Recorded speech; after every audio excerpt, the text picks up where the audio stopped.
ରାଉରକେଲାରେ ବର୍ଷା ଜଳ ନିଷ୍କାସନ ପାଇଁ ଡ୍ରେନେଜ୍ ସିଷ୍ଟମର MOU ସ୍ୱାକ୍ଷର। ରାଉରକେଲାରେ ବର୍ଷା ଜଳ ନିଷ୍କାସନ ପାଇଁ ସହରର ଡ୍ରେନେଜ୍ ବ୍ୟବସ୍ଥାକୁ ସୁବ୍ୟବସ୍ଥିତ କରିବା ତଥା ଜଳବନ୍ଦୀ ସମସ୍ୟାର ସ୍ଥାୟୀ ସମାଧାନ ନିମନ୍ତେ ଖୁବ୍ ଶୀଘ୍ର ଷ୍ଟର୍ମ ୱାଟର ଡ୍ରେନେଜ୍ ସିଷ୍ଟମ ପ୍ରକଳ୍ପ କାର୍ଯ୍ୟକାରୀ କରାଯିବ। ଏନେଇ ଏକ DPR ପ୍ରସ୍ତୁତର ଆବଶ୍ୟକତା ରହିଛି। ଗତ 21 ତାରିଖ ଦିନ ରାଉରକେଲା ମହାନଗର ନିଗମ ଓ ଇକୋମେଟ୍ରିକ୍ସ କନସଲଟାଣ୍ଟସ୍ ପ୍ରାଇଭେଟ୍ ଲିମିଟେଡ୍ ମଧ୍ୟରେ ଏକ MOU ଅର୍ଥାତ୍ ବୁଝାମଣା ପତ୍ର ସ୍ୱାକ୍ଷରିତ ହୋଇଛି।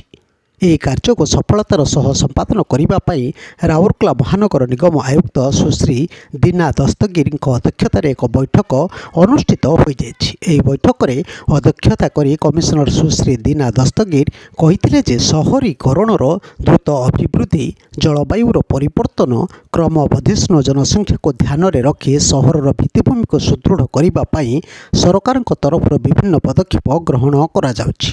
ଏହି କ୍ରମରେ ରାଉରକେଲା ସହରରେ ଡ୍ରେନେଜ୍ ସିଷ୍ଟମ ପ୍ରକଳ୍ପର ନିର୍ମାଣ କାର୍ଯ୍ୟ ଖୁବ୍ ଶୀଘ୍ର ଆରମ୍ଭ ହେବାକୁ ଯାଉଥିବା ବେଳେ ତା ପୂର୍ବରୁ ସମ୍ପୂର୍ଣ୍ଣ ପ୍ରକଳ୍ପର ମାଷ୍ଟର ପ୍ଲାନ୍ର ମଧ୍ୟ ଆବଶ୍ୟକତା ରହିଛି।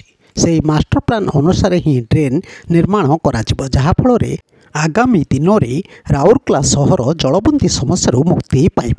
ସେଥିପାଇଁ ଯେପରି ନିର୍ଦ୍ଧାରିତ ସମୟସୀମା ମଧ୍ୟରେ ମାଷ୍ଟର ପ୍ଲାନ୍ ଓ ସବିଶେଷ ପ୍ରକଳ୍ପ ରିପୋର୍ଟ ପ୍ରସ୍ତୁତ ହେବ, ସେ ଦିଗରେ ଧ୍ୟାନ ଦେବାକୁ ସେ ସ୍ୱାକ୍ଷରିତ ସଂସ୍ଥାକୁ କହିବା ସହ ଏଥିପାଇଁ ସମସ୍ତ ବିଭାଗର ସହଯୋଗ କାମନା କରିଥିଲେ। ମାଷ୍ଟର ପ୍ଲାନ୍ ପ୍ରସ୍ତୁତି ନିମନ୍ତେ ସମ୍ପୃକ୍ତ ସଂସ୍ଥା ତରଫରୁ ସର୍ଭେ କାର୍ଯ୍ୟ ଆରମ୍ଭ ହୋଇଯାଇଛି।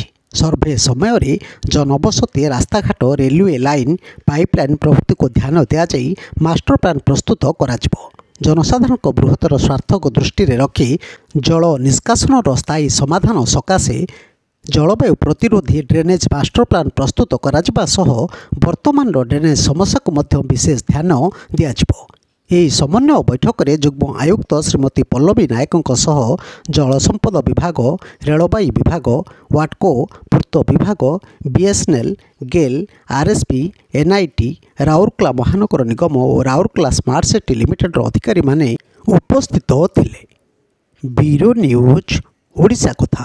ଓଡ଼ିଶା କଥା ୟୁଟ୍ୟୁବ୍ ଚ୍ୟାନେଲଟିକୁ ଆପଣମାନେ ଦେଖୁଛନ୍ତି, ମତାମତ ଦିଅନ୍ତୁ, ଲାଇକ୍ କରନ୍ତୁ, ସବସ୍କ୍ରାଇବ୍ କରନ୍ତୁ ଓ ସେୟାର ମଧ୍ୟ କରନ୍ତୁ।